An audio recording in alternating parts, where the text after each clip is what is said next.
Everybody. Thank you for joining us for our third of four Talk of the Town comprehensive plan discussions. I'm Adrienne Keeling, a planner with the City of Carmel's Department of Community Services. We are hosting these webinars as part of a process to update the city's comprehensive plan. Our current comprehensive plan, some of you may know as the C3 plan, was adopted in 2009 and has served us very well for more than a decade. As growth and investment in our city continues, we as a city need to continue to focus on the future. One of the best ways to do that is to regularly evaluate our policies and goals alongside best practices related to growth, land use, transportation, and the environment. Leading our discussion this afternoon are representatives from consulting firms Green Street, as well as Yard & Company, who have teamed up to help us update our comprehensive plan. We encourage you to enjoy your lunch while I turn it over to Kevin Wright of Yard & Company to kick off today's discussion. All right. Thank you, Adrienne. And thank you, everyone, for coming to the third Talk of the Town event. My name is Kevin Wright. I'm a principal and co-founder at Yard & Company.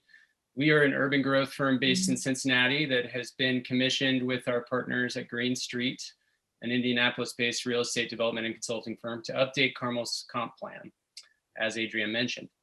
What is a comp plan? Well, part of our role today is to help demystify some of the typical planning language used in such a process.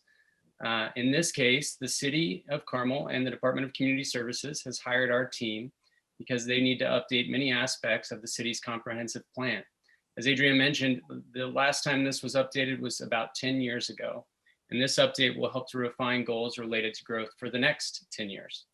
I want to take a second and put 10 years into perspective. Since the last drafting of the comp plan, we have seen the near universal adoption of smartphones, which has led to, among other things, the rise of apps for deliveries and mobility.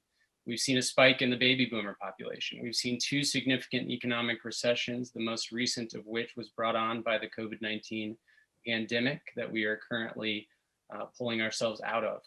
Amidst all of this, Carmel has been doing relatively well.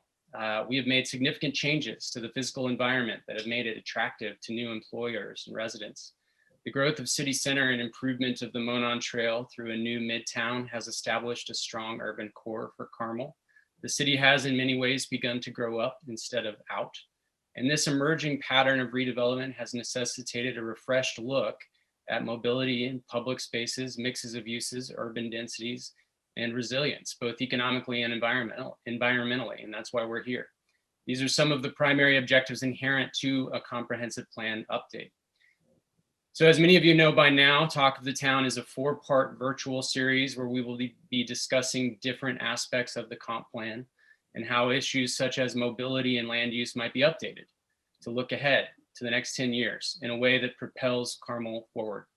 This is the third of 4 Talk of the Town events. We're holding these virtual events bi-weekly, continuing through April 9th. Our final one will be April 9th. Each of the 4 webinars are being recorded and posted online so that stakeholders can view them on their own time and share them with their friends and neighbors. So before we get started, a few things. Please feel free to ask questions via the chat feature at any time, and we'll do our best to answer as many questions as we can during the session. If we do not get to some questions, we will answer them and post them on the Department of Community Services website. That is the home website for this planning process. If you are watching a recorded version of this, please leave your questions in the comment section of the website where you're reviewing the video, and we will do our best to answer those on that website. If you don't have a question, but only a comment, please leave that as well, and we will log it and take it into consideration as we develop the update to the comp plan and continue this process. So all of that said, let's get started. Last week, our topic was move in, not out. And during that webinar, we talked a lot about how Carmel is running out of land and can no longer create new land through annexation, as has happened in the past. And as Carmel approaches build out of its remaining green space, recent commercial and mixed use development have been revealing a new pattern, denser redevelopment that provides a higher property value per acre, vibrancy and walkability in key commercial areas. This week's topic is unlock complementary growth. And with this topic, we are going to address what we should be considering in this comp plan update as we see these new development patterns discussed last week begin to not just happen in the core, but grow out into many parts of the city. As we learn about the ways Carmelites are giving new life to old places through remodeling, infill, development, and redevelopment of buildings and land that no longer serve its previous purpose, we are beginning to ask, how do we continue to innovate as a city around design, mobility, and development patterns while respecting the tradition and historic patterns in the outer parts of the city that have worked for us over time? These are just some of the questions we hope to answer this afternoon. And I'm going to hand it off here in just a moment for Mark O'Neill from Green Street to kick us off. But as always, I want to first talk about the trivia question, which hopefully you saw in the waiting room. On a scale of 1 to 100, with 100 being the most walkable, what is Carmel's walk score? And the answer, surprisingly, at least it was surprising to us, was 17. One of the reasons we thought this was intriguing as a way to kick off today's topic is because, Mark, over the last decade, I would say a lot of Carmel's story and brand and perception has been built on this idea of walkability and bikeability because of the strategic and smart investment in the core. But Carmel's a big place, and Carmel has many different types of development patterns, not just what is happening in the core.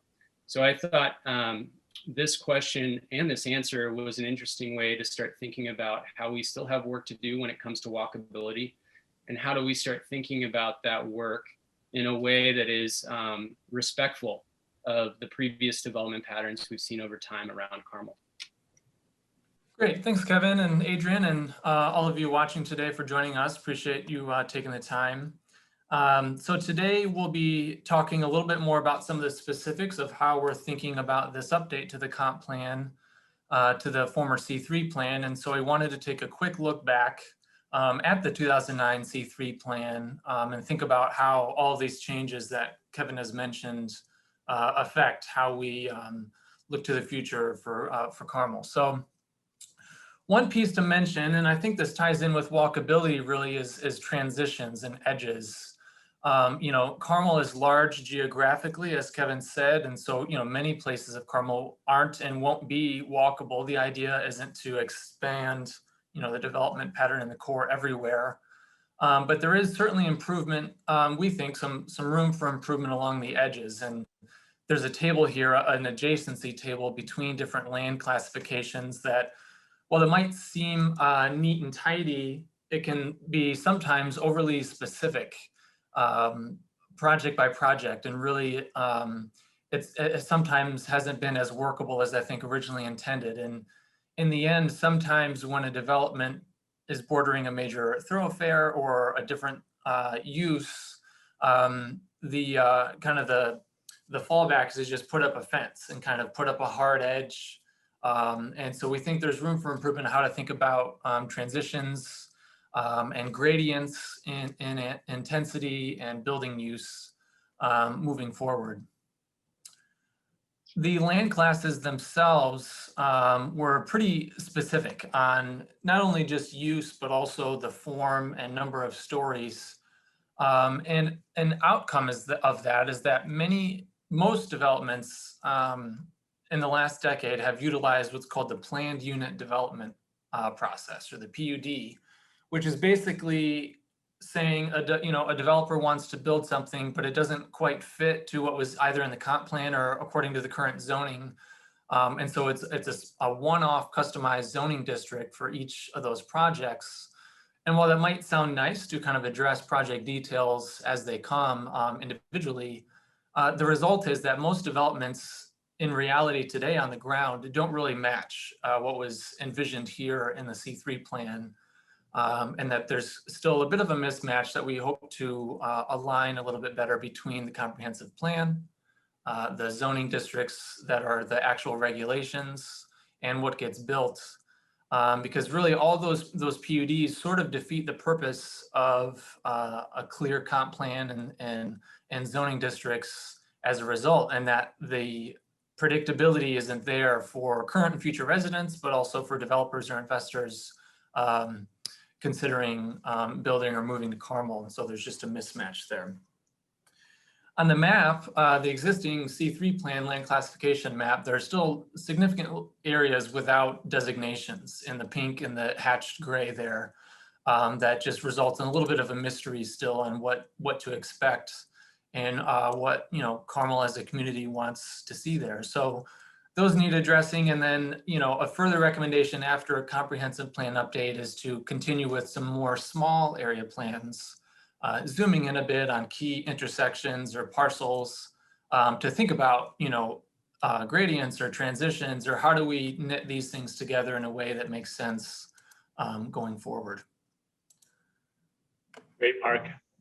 Well, as many of you have started to see in looking at how over the last 10 or so years, the C3 plan has guided and shaped growth in Carmel, you may be thinking a few things. One of which is some kind of job overlap. I think it's important to remind ourselves what a comprehensive plan is and isn't. And the way that the land classifications were starting to be used and working was really starting to wade into the territory of zoning and not really shaping to the degree intended the kind of growth aspirations and character and land uses even that were described in that document. And land classifications as a thing made a lot of sense 15 years ago because we were largely growing out. There were big swatches of land that needed a kind of direction given around its predominant land use. But what we're seeing now that Carmel is approaching a state where it's largely built out horizontally and is starting to look inward, is that using land classification alone is a bit like trying to describe a person by only describing what kind of shoes that they're wearing.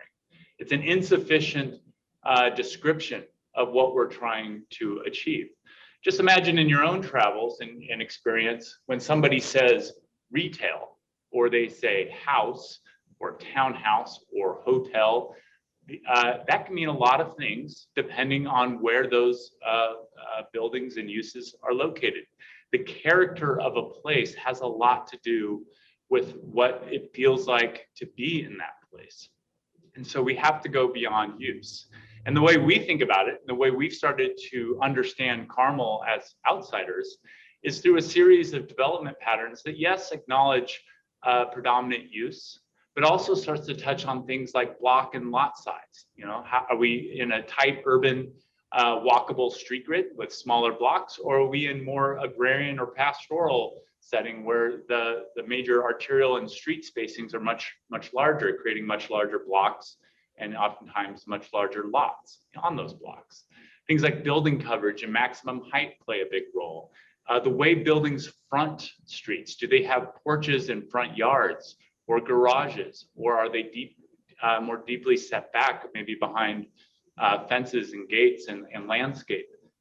Do they have patios? Are they more internally focused? Where does the parking go?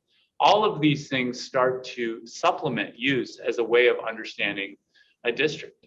And you'll notice we don't even include architecture here. And that is another layer of thinking that goes beyond the scope and role of a comprehensive plan, but certainly plays a big role in thinking about what the feel and personality of a place is. So as we move around Carmel, the thing that we immediately appreciate is that it's not monolithic, that there's not just one development pattern that the city can be simply boiled down to. It's actually a patchwork of development patterns that have evolved over time. So just starting to use a kind of broad brush, and maybe in the comment section or the chat feature, you can start to weigh in with your own thoughts and observations about these kind of big circles that we're starting to draw on the map. The first is the west neighborhoods.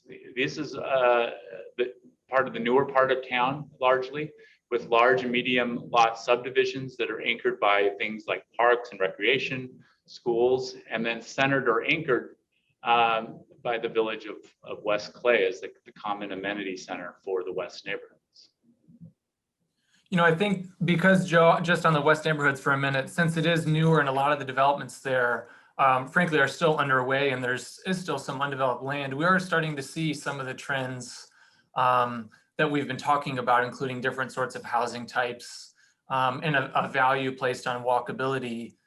They really show up here on the west side. And, you know, the village of West Clay is a nice example of that. It's success and how people really don't mind having somewhere to walk, to have a bite to eat, or have some other services met within a walkable distance is really starting to show up there nicely. So just to stick on that, Mark, you're saying that the village of West Clay, the lessons learned there and the market potential that exposed is starting to be mimicked in other subdivisions and developments on the west side. On the west side, and certainly I think this was a nice example that Carmel set and Clay Township being ahead of the game that we're seeing in other suburban communities around in central Indiana as well. Right. And in this comp plan process, this is more of a comment for the audience, is how we start to think more specifically about how to shape new developments and new projects like that in a way that innovate towards the future, but fit in to what exists there today. That's right. And if the western neighborhoods had a distant cousin, maybe a little older cousin, it's the east neighborhoods. This is largely speaking the relatively older part of where Carmel was growing. The subdivisions have typically slightly smaller lots, maybe a little bit larger lot coverage for each of the buildings predominate over there. And the subdivisions themselves relate to things like golf courses and recreation, schools, places of worship, very similar to what the pattern is on the west side, but more of a vintage of about 30 years ago rather than 10 or 15 years ago. Right, and you see that in the commercial areas as well, along Main 126th. And the east side will be interesting to see as the missing pieces of the trail and path network start to fill in for access to the White River. You know, and we don't talk a lot about landscape, but we probably should when we think about character and development patterns. And when you're in an area that's just been more established by virtue of how long it's been around, you can really see with the difference that it makes to have the maturity of the landscape and the trees in these neighborhoods and in these subdivisions. It's quite a bit different than the newer one that maybe just has the smaller, younger trees and that kind of thing starting to take root. Mark mentioned the downtown development pattern a little bit in his introduction.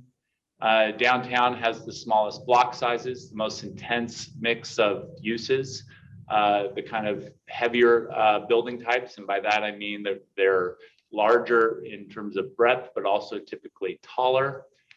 You get more vertical mixed uses, meaning that there are things like apartments or condos or office space above retail. And you get public spaces and streets that are, rather than kind of large expansive ones, are more intimate and more civic in nature, featuring maybe more hardscape, well set up for more civic events and things of that nature. And in terms of character, not only the newer places like, you know, Midtown and the stretch of the Monon Boulevard there, but the old, you know, Old Town really give Carmel the character and the image that people have come to love for a long time. And it is a very friendly atmosphere, and Main Street and a lot of those streets that are very old continue to do what they always have done and just provided a pleasant experience to come visit, but live, work, and play. Yeah, no, that's a really great point, Mark. It's a mistake to think that downtown is only identified by what happens, say, along the Monon in City Center or Midtown. It's much more diverse than that, right? The traditional neighborhoods that used to cluster near Main Street narrow lots, smaller building sizes, or traditional frontages with porches and gardens facing the streets. And then Main Street itself has a great human scale to it that has evolved over time, with great storefronts and small offices and residential opportunities above it. So that really does supplement and complement the bigger, newer stuff that has dominated along the Monon, for instance. We talked about in the last couple of discussions this great kind of parallel or duality that Carmel has intentionally built over time with the types of, say, employment and commercial uses that it can attract. While it was really focused on a walkable downtown and midtown and Main Street environment, it was able to create and attract high quality employment density that benefited from US 31 frontage and access. And then start to complement that with other commercial and shopping uses. And now it's evolving even further. Maybe historically it's been largely dominated by large commercial buildings and in a sea of parking. We're starting to see some of that parking transition vertically into parking garages, as well as a greater mix of uses, including retail, residential, and different types of office product, as well as hospitals and other institutions, fill in some of the gaps that have been created over time along that corridor. And it's been interesting with much of the recent residential, the number of units added in Carmel recently have been here, along what is a busy commercial thoroughfare. The apartments and townhomes built a few blocks off of 31 not only reveal kind of the demand for both younger millennials, but also empty nester baby boomers to rent by choice or to have less of a yard, if they're buying a townhouse. But those are a good example of the sort of transitional uses and gradient of density that might help knit together, a 10-story office building or a major medical center down to a quiet neighborhood. And 10 years from now, many of the quiet neighborhoods off 31 will continue to be, and it's hopefully handling the edges delicately and thoughtfully so that those who want to be near the action, so to speak, of 31 can, and that can serve as a nice kind of transitional gradient from, the bigger, bulkier, busier hotels and office and hospital buildings down to the neighborhoods nearby.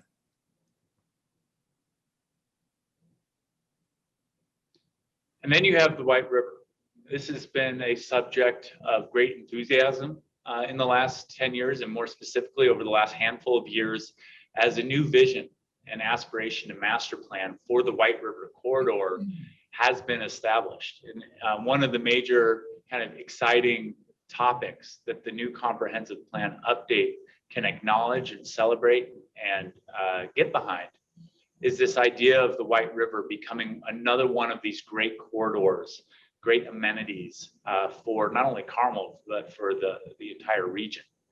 And so what we're seeing here is a riverway corridor that has this great natural character and aesthetic that will, over time, incrementally become more amenitized with greater opportunity to get on trails and go along it, to interact with the water in both physically, but also educationally through learning centers and that kind of thing. And new development opportunities created by sites that front onto the river create great opportunities to then connect other parts of Carmel down to the water itself on its eastern edge. Yeah, I think a lot of those opportunities start to talk to the balance. It's a different kind of a balance along the White River that we'll need to strike looking out to the future, because there's certainly a natural beauty to protect and a, historic and kind of heritage nature. Certainly, on Conner Prairie's property, there's a lot of history there that needs protecting, but then balanced against how do we provide access and make sure people can enjoy the river as it gets cleaned up and more recreational features are established. So yeah, balancing, access against, protecting the beauty that we have and the strong kind of ecological systems that are there to continue to make it a great place to be near and come visit and recreate on. And then in the southwestern portion of the city are the estates, largely more agrarian and pastoral in character. The parcels and the separation or distances between streets and thoroughfares is much greater. Buildings are largely in a large house form, typically set back from the street quite a way, and oftentimes screened and secluded by fences and tree lines and things like that.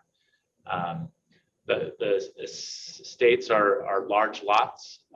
Things like parking and driveways are very sensitively placed, as are the houses and the buildings themselves in the landscape, and create this really amazing beauty and rural setting for residential and other complementary uses. Yeah, I think kind of connecting back to the trivia question, it's easy to forget, as Kevin said, that the heart of Carmel is certainly very walkable, but there are large parts of Carmel that aren't going to ever look like the core. And the southwestern corner here of the city is a good example where there probably isn't significant change coming here. The development pressures are very different than, for instance, along 31 or Main Street or Keystone. And so the quiet and peaceful nature that has been here for a long time, just like Main Street's, attractive and familiar atmosphere that you get walking along Main Street, the same kind of pastoral nature will continue to be the character that defines southwestern Carmel. Yeah, and I should say, jumping in just to go back to the trivia question, I believe the sort of center core of Carmel was around a 70 to 80 walk score. So I think these other larger scale estates type quadrants of Carmel are where the score gets lower. But it's as you guys are showing through all these slides, just a diversity of lifestyle options and experiences in terms of living in Carmel.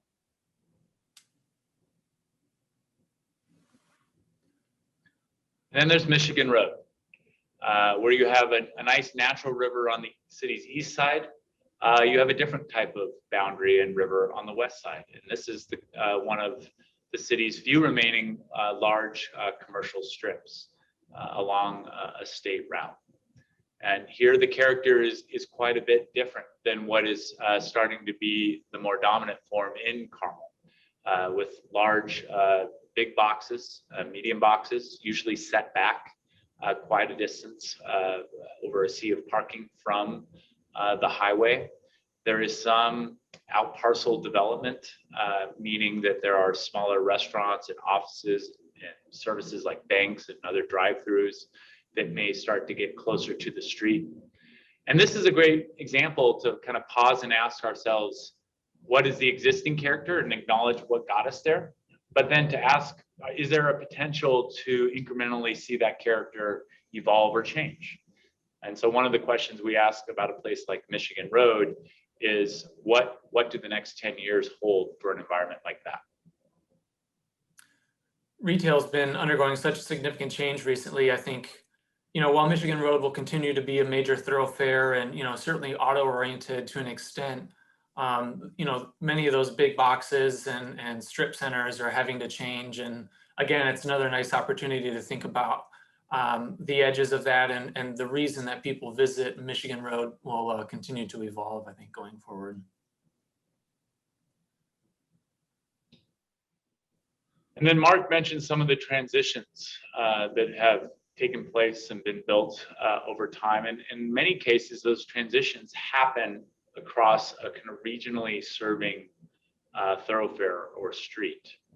And these streets are really important when we think about understanding the character and development patterns that they travel through. In a way, they become a reflection of, in the best of cases, they become a reflection of the predominant character that they pass through. So they're not only important to get from point A to point B, they also provide access into neighborhoods and commercial centers and that kind of thing. But over time, these could have a bit of their own development pattern or development character that reflects their context and the development pattern that's around them, but also reflects the opportunity of maybe more eyeballs on them or greater access, and could become a different shade of the character that happens around them, but still deferential to the context in which they serve. So you guys have walked us through these different patterns and this diversity of patterns of development, and there's such an important relationship between land use and streets and land use and mobility. You know, we talked about Michigan Road being a state route, being predominantly auto-oriented, and that'll probably continue over time. But now I want to sort of transition to how we might think about incrementally improving or changing some key roads and corridors around Carmel to reflect this new trend in development patterns that we're beginning to see. That's right. Joe, go ahead. Yeah, so just sticking with Michigan Road for a little bit. Michigan Road, as I kind of indicated when describing its development patterns, just thinking about the street itself, it is also a kind of legacy of the way that we used to think about streets and highways, and that Carmel has actually deliberately started to move away from. And that is a street or a thoroughfare that is really meant to get people from point A to point B as fast and as frictionless as possible. And so creating a number of travel lanes, trying to meet ever increasing sense of demand for those streets, remove barriers, obstacles, and other impediments to make sure that traffic can flow as smoothly and quickly as possible, space out the traffic lights or maintain traffic lights to allow cross access, and really not spend too much time thinking about other modes of travel other than high-speed automobile and truck traffic. You can see in the street view here just the proportion of space given to the automobile versus landscape and to pedestrians and bikes. And that's really no accident. This is an excerpt from 2009, the C3 plan, and how we think about streets, or how we did a long time ago, where we were really focused on how do we serve a growing city that is kind of reaching its geographical limits and edges. How do we serve a traffic pattern that is waking up in the morning and surging in the morning on its way out of town to go somewhere else for work, and then surging again for the return trip in the afternoon, and designing our streets and thoroughfares to meet those what we call peak demands rather than for the other 22 hours of the day. Next slide.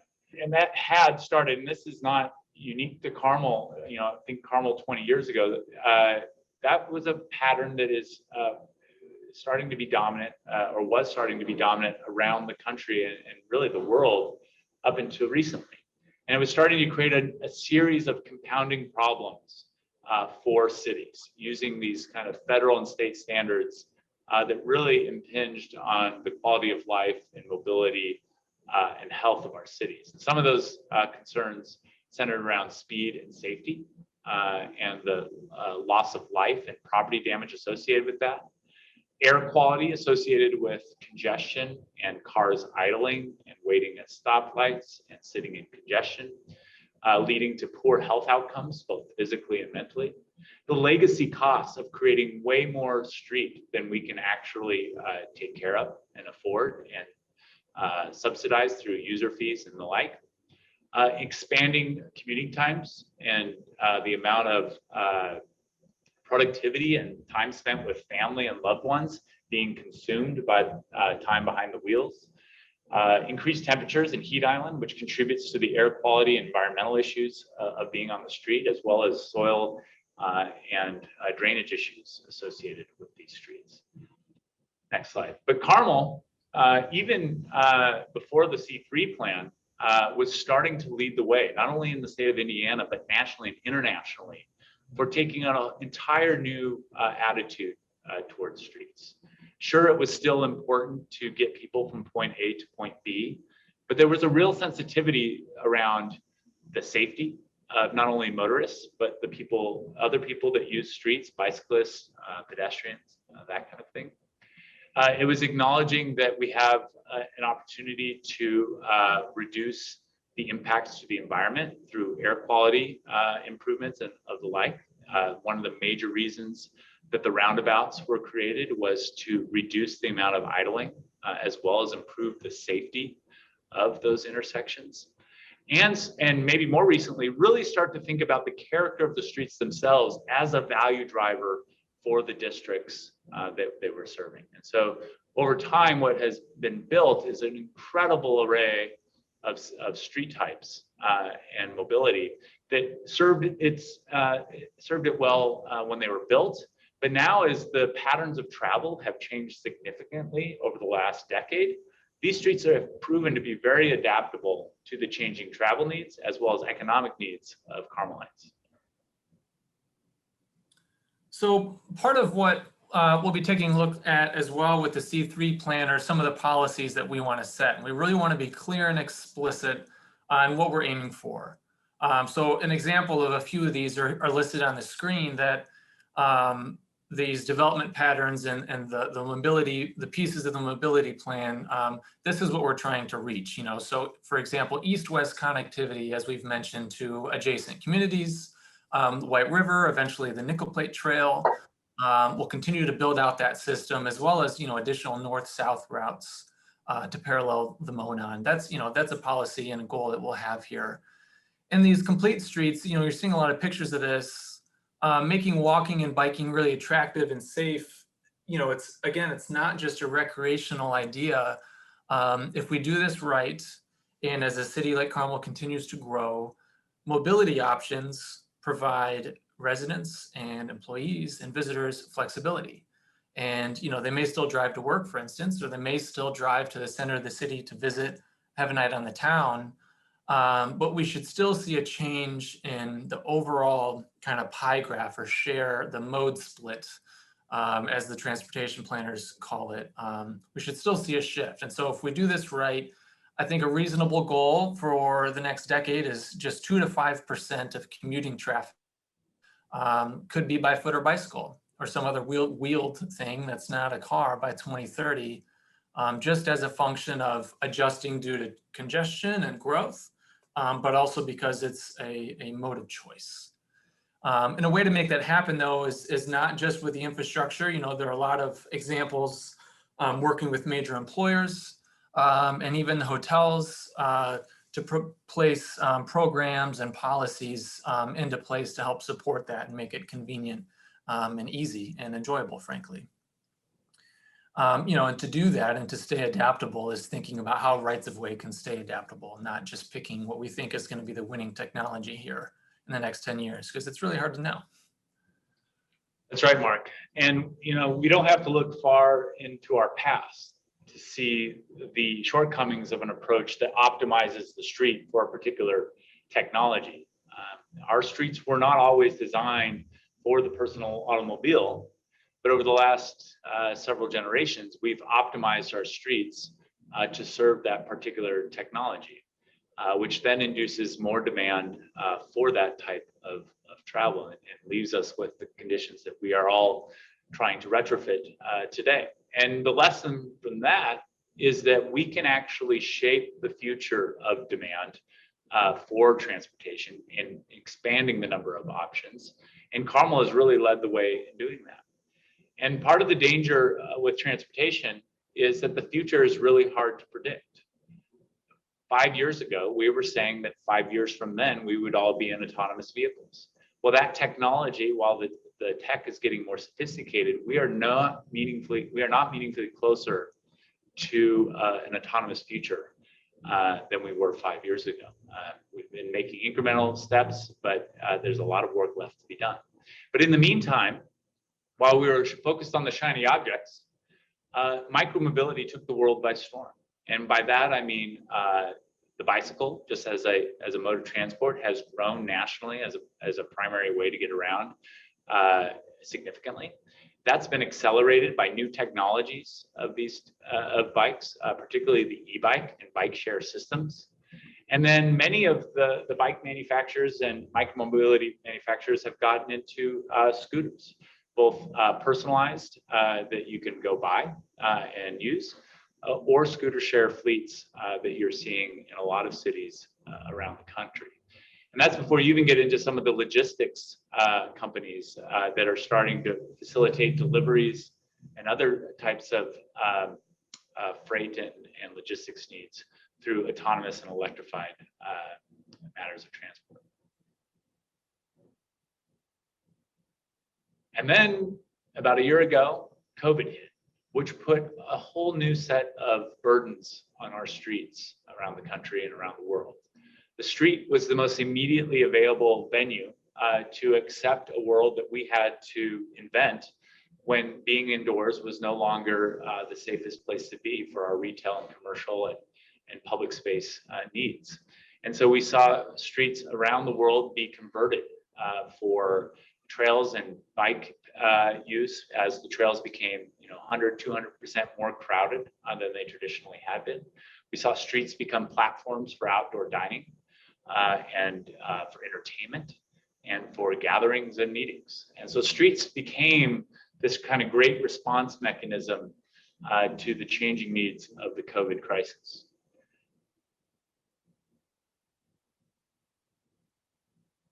And so one of the other lessons then, when we think about the next 10 years, rather than thinking about a specific technology or in a world that doesn't have shocks like pandemics and other things that are hard to predict, is to start to think about retrofitting and building our infrastructure in a way that acknowledges that change is inevitable and that we have to be nimble and adaptable and flexible with how we think of things like our rights of ways. And one of the best ways to be receptive of new technologies and new ideas without betting the farm on them, as Kevin mentioned before, where we're trying to always balance innovation and the history and character of our DNA that got us here, is through pilot projects, finding lightweight, relatively inexpensive ways to trial and pilot new ideas, see what works in the right of way and what doesn't work, and then take what works and start to incrementally make it more permanent. This can serve a variety of purposes, ranging from economic ways to reuse the street for market-driven economic purposes. It can be great ways to expand or test expanding things like trail networks. As the transit conversation continues, it could be a great way to pilot and demonstrate the way that different transit services could work.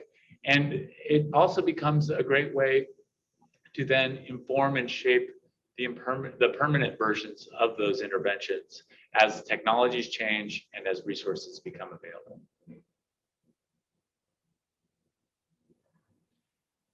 And so just to bring it full circle, we started this conversation about talking about this balance between old and new, between traditional and modern, between innovation and tradition, and not losing sight of what got us here, but also boldly accepting the changes that might be coming down the road. And for streets, streets are one of the primary drivers of a development pattern in a particular place. They're one of the things that we remember the most about driving through a place. And so the character of the streets themselves are incredibly important to drive development patterns, and they cannot be divorced from the development that happens alongside them. And so it's important as we design the streets that even if you just take these two kind of typical streets on the top here in Carmel, functionally, these streets do very similar things. It's one lane of traffic in each direction, but you can see how those characters are attuned and calibrated to the development that happens around them, and that conversely, the development responds to the street that was built for them. And so I think that when we think about the next 10 years of the comprehensive plan, and specifically the mobility and streets elements of it, thinking about character and pattern and design in our streets is equally as important as thinking about things like density, housing types, and commercial and mixed uses, and setbacks, and building shapes and sizes to create that complete environment that Carmel is so well known for. Okay, great job, guys. We have about 15, 16 minutes for questions and a few to get through. So let's dive in. First off, there were a couple comments about the development patterns maps and how those were drawn. I will say we'll jot down those comments and also admit that those are far from perfect. Those were drawn with a fat pen, so to speak, to really get the conversation going. So they weren't meant to be thought of as specific boundaries that might be put into the plan, for instance. We had a question about where people could find the land use classifications table that was on one of the first slides that Mark presented. That would be a part of the 09 or the 08 plan that is likely housed on the city's website, but we can find a link to that and put that up as well.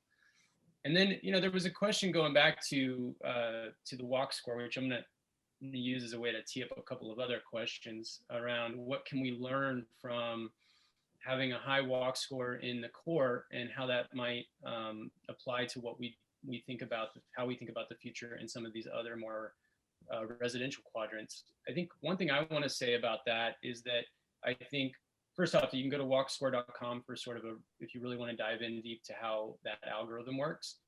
But I think when people hear high walk score, traditionally they think that they're standing on a downtown street, right, with a lot of transit and restaurants and, et cetera, et cetera. Admittedly, I searched my own house as we were doing this project. And it's not just high density, high transit oriented environments. The score is also connected to parks and open space. It's connected to how close you are to things like libraries. It's connected to how close you are to things like grocery stores and whether you can walk to them or get to them on a bike or get to them through transit. And so I think that when we think about a higher walk score in some of the more residential neighborhoods, that doesn't necessarily mean a mixture of uses and adding a lot of commercial uses was sort of the point of my comment there.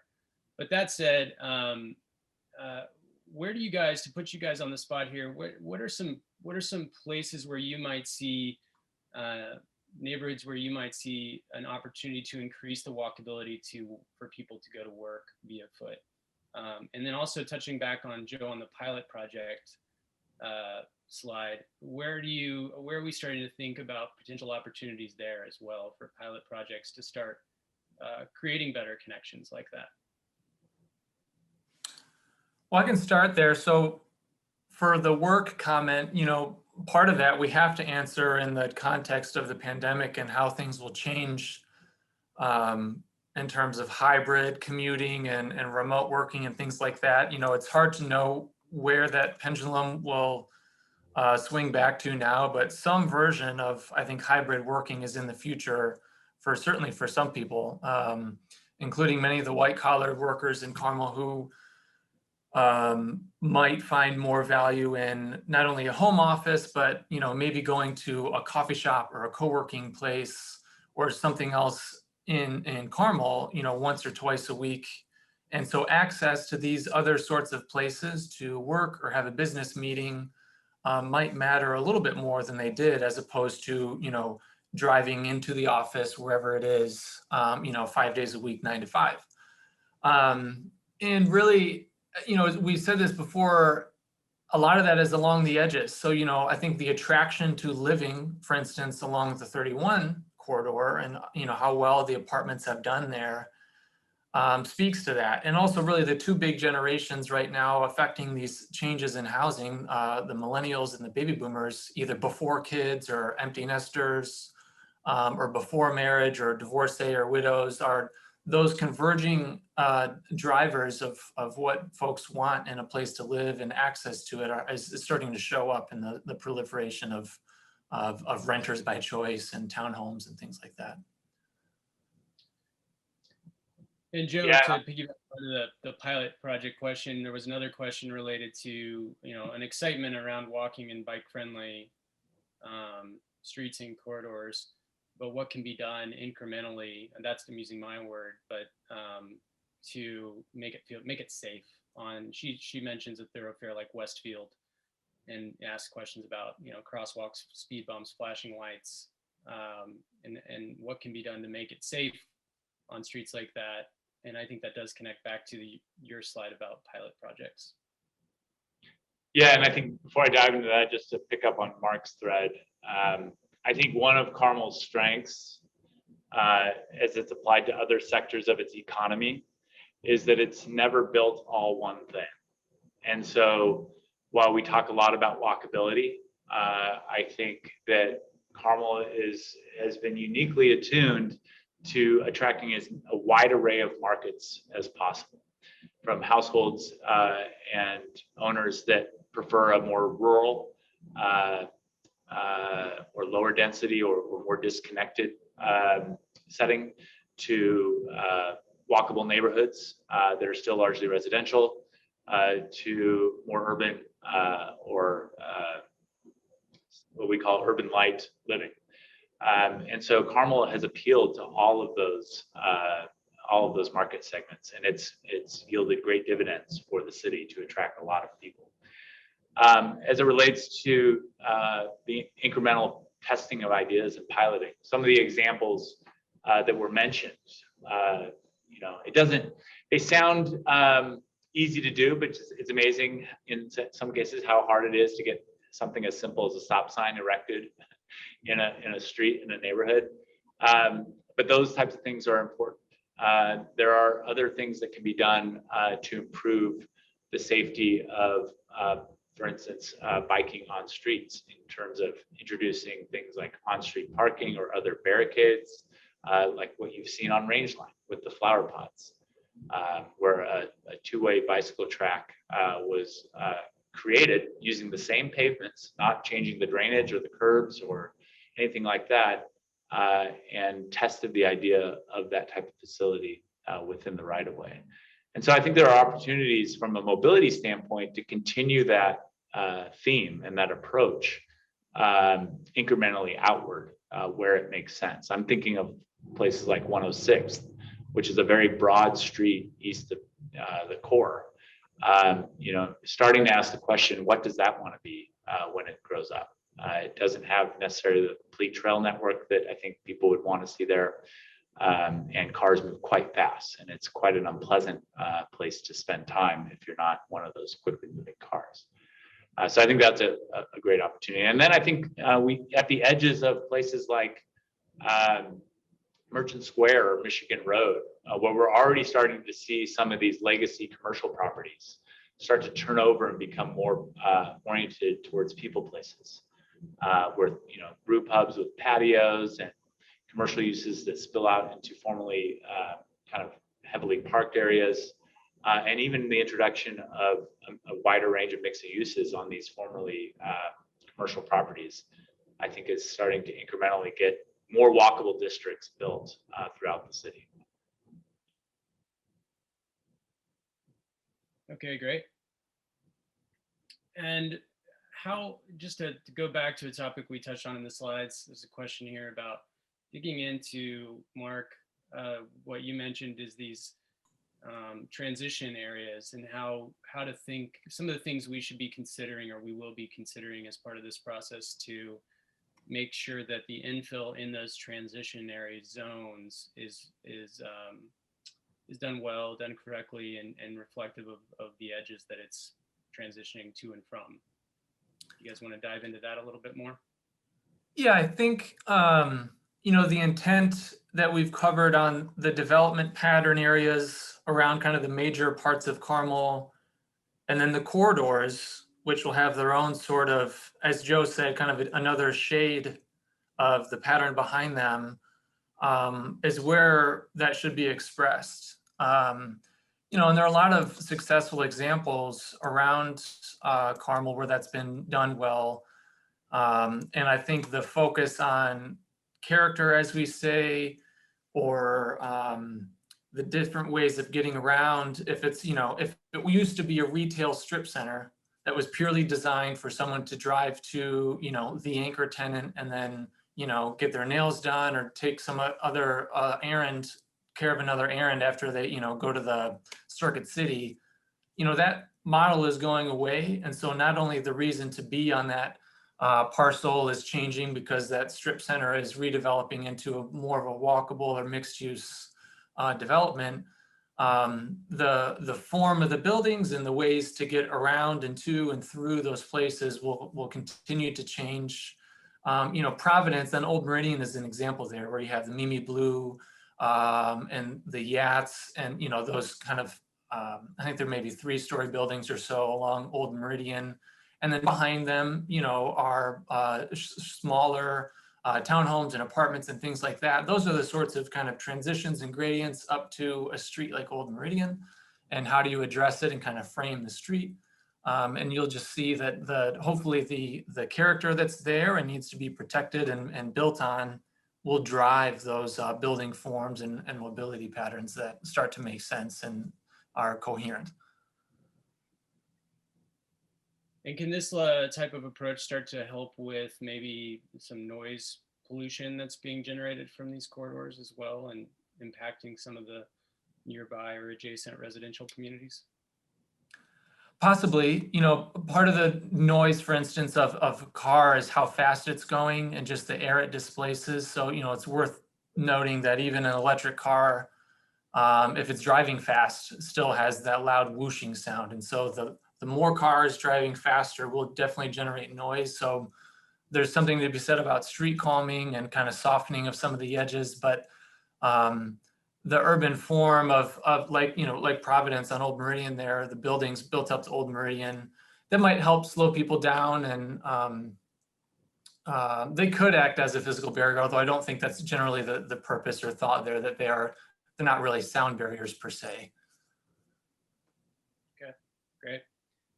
We talked really briefly on the PUD, and we have about 4 minutes left, but I just wanted to see if there was a moment here to just elaborate a little bit more on that, and then think about how we might tackle infill development with or without the PUD. And then if you guys have any final thoughts, we can close it out there. Well, I think, I don't know if it's intentional or not, Kevin, but I know you're always thinking about the broader story of these webinars. And I think the PUD one is a really great segue or preview of what we might cover in our next episode to close things out. Too well, Joe.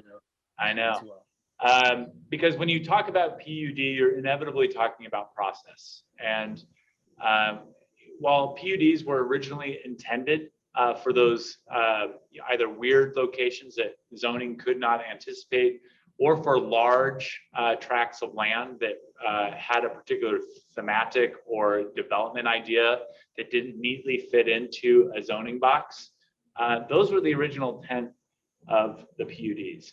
Well, and they in effect act as their own localized zoning control. And what you're seeing, and this isn't unique to Carmel, but what you're seeing is that cities are becoming patchworks of PUDs. And what that creates is a number of kind of legislative and regulatory burdens, both on the community as well as on the private development sector, as well as on the city itself, who's kind of in charge of overseeing the whole process and then managing the development controls as they go through. I think one of the recommendations we would make is to facilitate a process of small area planning, of zoning controls that apply to a district, not just a single parcel, that come out of that small area planning, and then a series of clear expectations that come out of those conversations in zoning controls, so that the private sector, the property owners and the developers have a clear understanding of what they can do by those pre-established decisions, rather than negotiating and legislating every single property through the PUD. The PUD is probably going to be around for a while, but let's maybe nudge it back toward its original purpose and try to do more things around kind of common consensus points that can be done by right in the future. Okay, great. Well, that was a good transition to what is coming up next. We have one more talk of the town coming up in 2 weeks on April 9th. And as you can see on the slide in front of you, the episode topic is Shape the Growth. And so we'll be talking a little bit more about process in that one. And since you have already registered, as we close out today, since you've already registered for this and past Talk of the Town events, you will automatically be registered for the next one on April 9th. I didn't get to all the comments and questions, but we are logging those. And if you have any additional ones as you think about this as the day goes on or over the weekend, please feel free to send those to us or post those on the websites where you're viewing the video and or on the project website, which is at the Department of Community Services webpage. And keep an eye out for the recorded version of today's discussion. We are going to edit that and put that up online, and it'll be on the website. It'll be on YouTube, the city's YouTube page as well. Please share that with your friends and neighbors. We want as many people to begin engaging with this process as possible. So thank you all again for joining us for this third Talk of the Town event, and we will see you next time. Please go out and have a great weekend. Thanks, everybody. Thanks, everyone.